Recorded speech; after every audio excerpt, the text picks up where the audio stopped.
It was amazing trip. Bago ko mag-fly going back home kay bakasyon na pod nato. So amo ang bakasyon is every year. So bago akong flight alas 4 sa hapon, nagyaya ako ang friend nga mag-flight pod siya sa gabi na magsimba sa mga imi og guidance na safety amo ang travel, safety amo ang biyahe. Andun sa among pagpauli sa amo ang tagsa-tagsa ka panimalay. Alas 9 ni sa buntag, so nangadto mi sa katedral. Yes, naay simbahan diri sa Middle East, diri sa Kuwait. Naay katedral diri mao ni ang pinakadako nga katedral diri sa Kuwait City. Diri nga side is na ignorante ko diri kay ngano ang kani siya electric candle din siya. Abi na ko kanang paregod sa window machine nga kung maghulog kag coins na ay mo gawas nga kung gusto nimo og coffee kanay nga na good. So kani day siya maghulog kag coins tapos maglight na day ni siya tapos magpray na dayon ka. Dili ni siya kadtong kandila jud nga kanang dagkutan nimo kani is ang electric candle ni siya. So mao first time po na ako naka-encounter ani nga kandila. Kabalo mo pog makasulod ka diri ang simbahan, ma-feel nimo nga murag naara jud ka sa Pilipinas gihapon. Ready na ang tanan para inighuman ako pagsimba mo diretso na lang kog uli tapos diretso na dayon pa airport sakay lang ko og taxi kay dol raman ang airport diri siguro mga 10 minutes lang. So mao to kanang mahadlok jud nga gutman so ako ang bag puno og itlog, na tubig, na biscuit kay wala ta kabalo gutomon dayon ta dito sa eroplano. Pero kabalo mo nga akong sakyan nga eroplano is Oman Air ko kay mao may barato ra akong nabook at 160 round trip na siya. Tama lang siya sa Manila. Kabalo mo ang 160 around 40,000 lang na siya round trip na. Dati last bakasyon ako nakabook og Qatar Airways. Perting mahala 350, hapit na siya 100,000. Niya sariling bulsa jud na siya kay ngano ang company manggod is allowance lang ginahatag sa amo. Allowance lang nga kwarta 160. Tapos ang sobraan na ikaw na jud mo dugang unya pila raman ang 160 40,000 so ang ako ang ticket hapit 100,000 so ang akong nabook nga tickets is Oman Air na eroplano tapos 160 lang siya kay na ako layover na perting taasa siguro mga 12 hours lang jud tug sa dihang wala ko kasakay sa Oman ang kani sila mga Oman Air staff ni silang gihatod mi dito sa VIP lounge siguro to sa to pagbasa basta mao na to Kabalo mo, first time na ako maka-experience og VIP nga kanang i-treat ka nga as a mayaman. Kay nga na-cancel magud mi sa sa Oman, wala mi nakasakay. Nami sa gate, nagpila nami pero isa ko didto nga napili nga wa ko nila gipasakay. Ambot sige migpangutana unsay rason nganong wala mi kasakay. Una nag-close na jud ang gate. Nya na ang mga Oman staff nga diri alang sa daw mi 4 hours daw may diri ang magstay, unlimited kaon, unlimited drinks, tanan unlimited basta after 4 hours mobalik na mi dito sa transfer days. Niya na sila. So ining sulod na mo diri na amaze me tapos na ang taga Oman staff na unlimited ni siya, kaon lang mo kung sa inyong gusto, inom mo kung sa gusto basta 4 hours mo diri ang magstay. After 4 hours mobalik na mo dito sa transfer days kay transfer na mo dito sa Kuwait Airways. So kami tulo nagsige mig huna-huna ang kanin duha mag-asawa ni sila. Shout out ma'am answer mga ni sila. Ang kaning asawa is nurse ni, ang kaning lalaki is engineer ni. Tapos pag mansurti kay ko nga sila akong mga nakauban. Taga Cavite ni sila Manila. Mga buutan kay ni sila, swerte na jud ko nga sila ako ang nakauban pod. Sa kadaghan-daghan nga pasahero sa Oman kami jud tulo ang napili. Grabe, imagine unsa ka amazing jud. Unsa ka amazing amuhang trip diri. So mao to kanang di jud nato malikaya nga bation jud tagaihion ka kalibangon basta mao na. So man ang CR ni pinabdik na din ko adtog CR. So kada cubicle dai ani is kanang murag kwarto. Ani di ang CR sa mga kanang mga pandato na jud sofa. Kung gusto pa nimo nga magmuni-muni pa kadira nga di pa ka mulibang na mulingkod sa kadira sa ilahang sofa. Nakaingon jud ko nga lamiad ay sa life sa magiging dato kanang i-treat good ka nga VIP ka. First time ba jud ni nako nahitabo so mao na akong boarding pass sa Oman Air nga isa ko dito nga wala ko nilagay pasulod sa gate nga bisan nagpila-pila nako dito sa gate hantod nga nag-close na lang jud ang gate wa jud mi kasakay. Alas 4 jud na ako ang flight pero mao to ni ana sila nga Kuwait Airways mi hala perti jud namong lipaya wala mi wala mi nakabalo nga ngano. Unsay rason nga ngano naing ato siya. So sige na lang migtag-an ani ni ana sila nga naadaw nagbook nga isa ka pamilya tapos pag human gigiwi na lang mi tapos gipasok tong mga napulo ka buok nga isa ka pamilyahan unya gitanggal mi gipasakay mi sa lain nga nga eroplano. Pero kabalo mo sa kanindot sa Kuwait Airways direct flight ni siya, dili na may ma-hassle, dili na may mag-drop kundi straight na ni siya na flight. So mo to drop na mi dire sa Pikas airport. Sumoto nakita namin noon sa ako ang kauban ako sa simbahan nga ang iyang jud eroplano is Kuwait Airways. Ang flight niya alas 2 sa kaadlawon. So nagkasabay na noon may na-shock siya. So niana ko sa akong mga kauban kabalo mo wala ko gipasakay sa Oman Air. Tapos gi-transfer ko sa Kuwait Airways. Ang siya kabalo mo isa na siya nga pangarap pud nako nga makasakay kog Kuwait Airways kay direct flight na siya 8 hours lang. Isa lang kabagsakan. Sumoto while naghulat mi sa among flight sa akong kauban, naglakaw-lakaw sa amidiriya, nakakita mi diri mga baratuhon nga mga pahumot. Abi man nato ang airport is mahal jud na siya mga baligya. Dili oy na po din mga promo mga discount. Sumoto kay gusto lagi niya magpalit og sigarilyo sa iyang igagaw. So nihapit lang sa midiriya, daghan kay mga sale diriya sa mo pag December, daghan kay sale diriya, makabarato jud ka, makapalit ka kay lagi bago ka mag-fly imuhang kwarta gipan-deposit na nimo, gipadala na nimo, wa na kay dala na dinar, wa na kay dala na piso. Dito ana ka magpapalit og piso paabot nimo sa airport mo, tanaw-tanaw mi diriya, nakakita mi og mga dates diriya nga kanang lain-lain na variety. Nya mo to ni diretso na dahil mi dito sa kanang atuan na mga magpalit mi og sigarilyo. Nya daghan kay mga discount diri ana mga item unya pagahuman nya wala naman mi kwarta kung pwede gud mag-swipe pero naka-budget naman gud to. Naka full pack na, wala na masudlan tanan. Ang kani akong kauban magpalit lang ni siya sa sigarilyo nga wala daw sa Pilipinas. Unya pag perting mahala di ani sigarilyuhan isa ka rim siguro, ang isa ka sulod ani, ang isa ka rim ani kay unom lang ka buok. Unya perting mahala tanawa 17.900 dinar. I-convert nato ni sa Pilipinas nasa 2,000, 3,000, 5,000. Unom ra ka bukan sulod ani ha. Perting mahala pud ani. Uy ingana man pud kamal ni mga sigarilyo ni napay nakatatak smoking kills pero ngano man nigarilyo gyapon mo nga makamatay man di ay ni. Ang akong igagaw ang akong kauban di ay na siya sa igagaw daw na siya, dili na siya sa iya ha. Pag mo nagsipa miglibot-libot diri so yayamanin ako ang ante, ako ang iyaan pero kauban ako nasa trabaho ha. Siya akong kauban ganina pagsimba. Siya ang gigamit sa Ginoo nga para makasimba pod ko nga niana siya magsimba ta diserta mo flight. Mo to na naka-boarding na jud mi diri nakasulod na jud mi sa gate finally. Unya pag mo sige ba ko guna-una ganina nga katong wala ko gipasulod sa uman sa gate. Nya na ko nga gituyo ba ni nako nga mga oras nga sakto jud makaabot ko sa balay nga 31 birthday sa akong inahan. Nya paghuman ganina nga wala ko kasulod sa Oman Air na gate, naluya baya ko patay makahabol pa baya ko ani sa sa birthday sa akong inahan, makahabol pa kay kog New Year ani, dagdagan-dagan na din ako una. Pero finally na ako sa eroplano, so mo ni among first meal. Pagikan jud ka sa Middle East ang imuhang meal ayaw pag-expect nga Filipino food na siya kay dili jud na siya Filipino food. Ang kani ako ang gipili is omelette. Papiliun man gud ka ana manok or beef, mao na to siya. So ani ako manok. Tapos na siya basta na something manok or egg potato with a yogurt, with a orange juice, with a water and with a bread and butter. So man siya ang first meal namo. So pag long distance imuhang flight, libre jud kag kaon ana kay basin mapas mo ka dito sa sa eroplano wala kay kaon-kaon. Pag international libre ka ana pero pag local wala samot na Cebu Pacific por yagabang po Cebu Pacific pati tubig wala. So mo to inigbaba na pod nimo, iniglanding na pod, so another kaon na pod siya breakfast. So sa kaduha ko nagkaon ana, so mo to finally Manila na jud, nakita na jud nako ang kani kay das camera or das map basta mauna na siya nakita ni nako diri ang palanding na jud mi sa Manila ani. Kabalo mo lahi jud ang feelings pag kanang makaabot na mo aside sa kanang safety nga nilanding mo nga safety kanang lahi jud ang feelings pag mutungtong na jud ka sa imuhang lugar, dili pa man jud as in nga yutang nga tawhan nimo pero naana ka sa Pilipinas. Grabe jud makaingon jud ka nga life is here. Palanding na mi diri sa Ninoy Aquino. Ngano Ninoy pagyapon ang pangalan anang airport no, dapat Manila International Airport dili Ninoy. Unta palitan na siya no, kano sa pa man na siya mailisan oy nga wala naman si Ninoy, na tsugi naman to.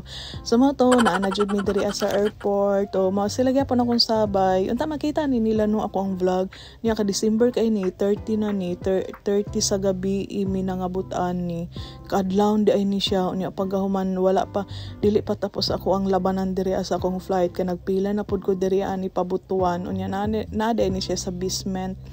Pasakay na pud ko ani pabutuan unya laban pagyapon ako ang ani akong aurahan kay layo man jud ato ang balay ani o pabutuan na pud ko diri ang gibuk dai na ako spal kay ngano ang pal mangud kanang dili kayo kusog ilang turbulence ba kaysa Cebu Pacific murag mabungol ka di ka kadungog pakabot nimo. Palanding na pud ko ani sa Butuan, kani siya is Butuan Airport. Landed safely at Butuan Airport. So pagbaba na ko ani sa eroplano nindot kay sikat sa adlaw nga ni sugat sa ako alas 6 na day ni siya sa December 31. May na lang jud wala ni ulan no kay pag abot man gud nato sa Pilipinas kay magulan-ulan jud na siya perminti. Wa jud init imong makita. Kay ko sa airport ani og sa dihang tsadan gisundo day ko sa akong pamilya no. Sana all night igsundo. So gisundo ko sa akong tibuok ka pamilya side ni sa akong amahan. Sila auntie, sila uncle Ali, Auntie Marley, silang lang. Sana sila dire atanan. Nya paggahuman nagsimig istorya dira kay lagi paabot namo magpambot paghapon mi diri kay nagbaha naman sa amuang lugar no. Unya mel laban gihapon mel oy gikan sa duha ka eroplano o gikan pa ko sa taxi nag-eroplano na pud ka duha. Nya pagbaba na ako sa airport nagvan na pud nagsakyanan. Nya karon nagpambot gihapon Diyos ko perting kapuya jud sa akong life diri sa akong biyahe. Imagine duha ka gabi wala koy tulugay. Pero laban gihapon tamel para maabot lang jud. Nagbaha man gud ni sa amuang lugar. So ang kalsada dili na siya maagihan. Nya pag kailangan na siya pambot padulong dito sa among lugar. Pero amo ang lugar dili pa jud na siya kung baha jud tanan nga naay tubig. Na pa siya yuta gihapon. Kanang kalsada lang jud ang naay natubigan. So dili na mi kaagi dito mga gisundo na pud ko nila og pambot. Finally, I'm here. Nakaabot na jud ko sa barangay La Flora, Talakugo, Nagusan del Sur. Manghud ni nako nagsugat sa ako, nagatang-atang. So mo ni sa among lugar na ako sa among barangay. So nagdula ko na birthday sa akong inahan. 31. So nagdala ko og bukid dira para surprise. Butangan tana ako nagkwarta oy pero ana sila nga dili daw maayo nga magbutang ka og kwarta nga makita sa mga tao kay ngani inong ka nga hilas ichos. So kadto is uyab to siya sa akong igsoon. O tiyadan o diba magbasa-basa sa diri ang dapita. So mao ni amo ang kahimtang. Kabalo mo grabing ampo na ko diri ang unta mo hubas, magparty pa mi, mag New Year pa mi kay lisod kay magparty nga kanang naay tubig. So mao to ni sugat da akong inahan sa ako birthday niya. So nagkanta ko sa iyahag happy birthday. Yung paghumanlay raman jud ang kalipay sa ginikanan no. Makahilak na lang jud ka. Ako pod nihilak na pod ko while nagistorya ko diri while nag voice record ko ni tulo na pod akong luha. Kabalo mo kung happy kaayo ta mas doble di ang kalipay ana nila no, ang kalipay sa atong ginikanan, sa atong mga igsuon, sa atong pamilya. Grabe ilang kalipay nga ma-feel kaysa sa ato ang nga nag-uli ta. So birthday ni sa akong inahan karon jud nga adlaw, so sakto jud, grabe jud ang timing kay nakaabot jud ko ani sa amo ang buntag siguro mga alas 10 sa gabi. So ang kani akong igsuon dugay pud mi wala nagkita ani 6 years bago pa nag-pandemic. Paghuman ka grabe jud kalisod atong pandemic no, pati flight na cancel dili jud pwede makauli. Nya paghuman ka loy-an na lang jud kay magsalisi man gud ni among schedule sa akong manghod. Mauli siya, wala ko, mauli ko, wala pud siya. So every New Year murag karon jud nga New Year grabe jud ka enjoy amo ang kay nakauli jud ming tanan, nagkaipon jud mi nga pamilya. Unya na po di surprise nila sa ako murag isa na nila nga bouquet gikan pa sa akong manghod nga niabot hantod sa ako mga nilanos na wa na nangitom na ng bula kay dugay daw ko nakauli. Unya pila ra bay ka adlaw pud among pagitan sa akong manghod nga naguli mi. Nagsige na lang ko katawaan ni at least nag-effort sila sa lanos nga bouquet. Unya inigsulod pa nako dira na-shock na pud ko nga napud ko nakita dito nga mga welcome back etchos paghuman ka ng recycle na siya nga tarpaulin dati unya paghuman gi-view na lang pud nila sa TV. Nya lipay kay kung pamilya dira kanang makita jud nimo sa ilaha nga naghilak-hilak, tears of joy na siya ha, dili ni siya nga naghilak-hilak. Kalipay na nila. Grabe no, sa duha na ko kaadlaw, duha na ko kagabi nga biyahe laban gihapon oy, walay tulugay, di man gud ko katulog sa sa eroplano kay kanang maguyog-uyog ba samot na nga cloudy siya unya pag man draft road man na sa taas kung grabe ka cloudy. So mo to inigsulod na nako dira nanapod sila paano dira nanapod pa surprise effect nga wa jud ko ka ready unya pagahuman akong pamangkin, cute kay akong pamangkin oy, so happy to have you back. So recycle na siya ha, dati pa na siya nga pag uli na ako karon naka-view na ni siya sa TV o di ba nawala kong katulgon og kakapoy unya kani makita na pud nako sa mga pamangkin nga siguro una nila diri nga pagkaon jud ang sulod ana na excited na pud sila nga ablihan wa na nagkadibaw ang rap sa ako ang luggage kay gusto na nila ablihan o tanawa na unsa na ilahang gibuhat dira giisa-isa na nila gisi ang silupin. Unya kay dili paghapon ko ani matulog uy kay kailangan pa nako ablihan ako mga dala pang distribute pa nato ang mga hinabang. Kailangan pa nato isa-isa kay wala man na sila kabalo kung para kang kinsa ng sulod nato. So laban gyapon Mel. Laban sa sa pila na ka oras nga walay tulogay pila ka adlaw ug gabi. Laban gyapon unya na ta matulog Mel uy kung mahiwanay na ang tanan. So pag open ako na wa na nagkagubot na ako mga pamangkin og inilugay sa mga chocolate. So kailangan maghatag sa taog mga mga regalo sa ilaha isa-isa wa na ni bitbit na jud akong pamangkin wa na jud kahulat. Nya paghuman kailangan bahin-bahinon nato ng mga chocolate na dala nato ako mga atuang mga regalo para sa ilaha kabalo mo nga kung lipay ka nga naatay mga regalo sa ilaha mas lipay pud na sila nga nakadawat pud sa atong mga regalo sar lang. So kailangan nato na i-distribute ang tanan dessert ta dessert ta matulog, dessert ta mag-rest sa ato ang how many days, how many nights nga sleepless nights. Kailangan jud nato na siya bahin-bahinon kay natay mga igsoon nga mga minyo na pod na mga sarili nga mga pamilya na mga anak kailangan bahin-bahinon nato ng mga chocolate kay basin dili sila mag-apod buyag. Wala ko'y giinom diri para pang energy pero unsaon man pag naanata sa pamilya grabe ato ang kalipay sumawala jud ang tanan mawagta ang kakapoy ang katulugon. Talagsa ra jud ta mi magkaipon nga kanang mag-celebrate mi sa birthday sa among inahan kay lagi nang kanang iyahay nami pagpangita sa among panginabuhian. Isa ni siya na New Year, December nga nagkatipon jud mi tigom jud mi nagsakto jud ang mga schedule pud sa akong manghod para kanang mag-celebrate mi sa New Year sa balay, birthday sa akong inahan, 57 birthday mother. Sa mga OFW out there na parehas sa ako is family first jud sa jud ta. Spend your time kay talagsara jud kay ta maka uli talagsara nato makauban nato ang pamilya basta unahon sa jud ang family before anything else. Bago mo makipag-meet sa inyong mga barkada basta spend your time sa jud sa pamilya. Kung humana mo nagbanding-banding sa inyong pamilya, humana ang tanan and all, so deserve pa mo makikita sa inyong mga barkada kay bisag unsaon wala mo regrets pagbalik ninyo sa abroad. Kay kana sila naghulat pud na siya sa inyo maunang ginaingon nila nga dili jud mabayran ang kalipay samot na sa ginikanan nga makita ilahang mga anak layo samot na nga nara sa mga lagyo talagsara taon makauli kay tungod sa pagpanika dili lang pud ay kung kita ang manghatag pati kita tagaan pud so thank you so much Taka sa inyong gift ni Ria sa yen isa ka lapad o isa ka dollar. Wow, grabe ha. Tapos gihatagan pa ko nila og Chanel nga pahumot. Kabalo mo wala kay ko naga-invest akong sarili og mga mahalon jud na mga pahumot. Pero kani first time na ako ni nakagamit og kanang mahalon jud. Nakagamit man kog mahalon pero dili ing ani nga kantidad kabalo jud ko nga mahal jud ing ani nga pahumot. Pero thank you so much sa inyo ha nga naa day gihapon ko regalo. Diri na siya ko hala pahumot Chanel. Magagamit man ko og mga mahalon pero siguro dili nga ani kani siya ni mahalon jud baya ani. Pero thank you so much sa inyohan duha. Nag-unboxing ko diri ha. Wala ba ni nako gi-open on the spot kay gusto nako kanang ma-surprise pod ko. Thank you so much brother Taka and sister sa inyong pakash ug sa inyong pa-gift sa ako. So nag-enjoy na pud ako mga pamangkin diri kay kanila laging wala pa ka nakauli sa Pilipinas no, pero imong schedule gud sa imong bakasyon, imong calendar sa imong bakasyon is puno na siya.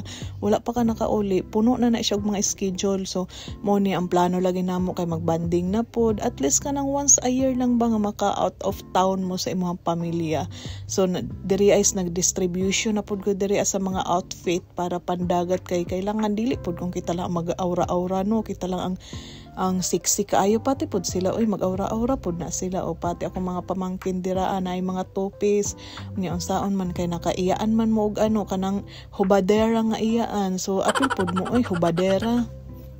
Dili lang kung ako ra ang hubadera dira maghubad tantanan unsaon magipanganak man tag hubadera ladladera.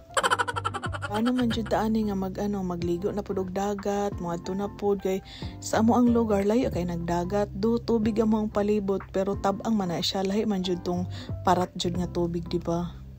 Magsige na lang jud kog ani huna-huna nga grabe no sa una no nga kanang gusto nimo maligo og dagat, makaligo lang ka kanang mag-field trip mo sa high school pa, makaligo na mig dagat pero kanang pampamilya ba nga trip ba lisura jud oy basta oy grabe jud ka amazing ang life.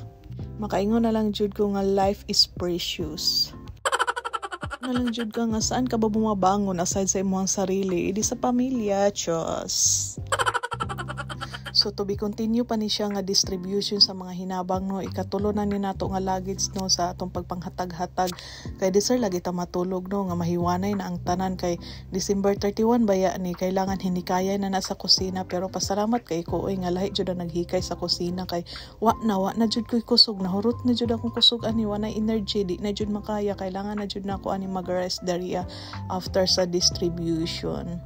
Aside sa akong panghatag-hatag diri ang kani mga pag-umangko nako perteng kulita pod mo sakay og luggage maglibot-libot sa ako atong naambot na lang jud kalingaw na lang jud ani mga bataan ni ay nag one by one jud ta diri sa pagpanghatag sa ato mga mga regalo sa ilaha.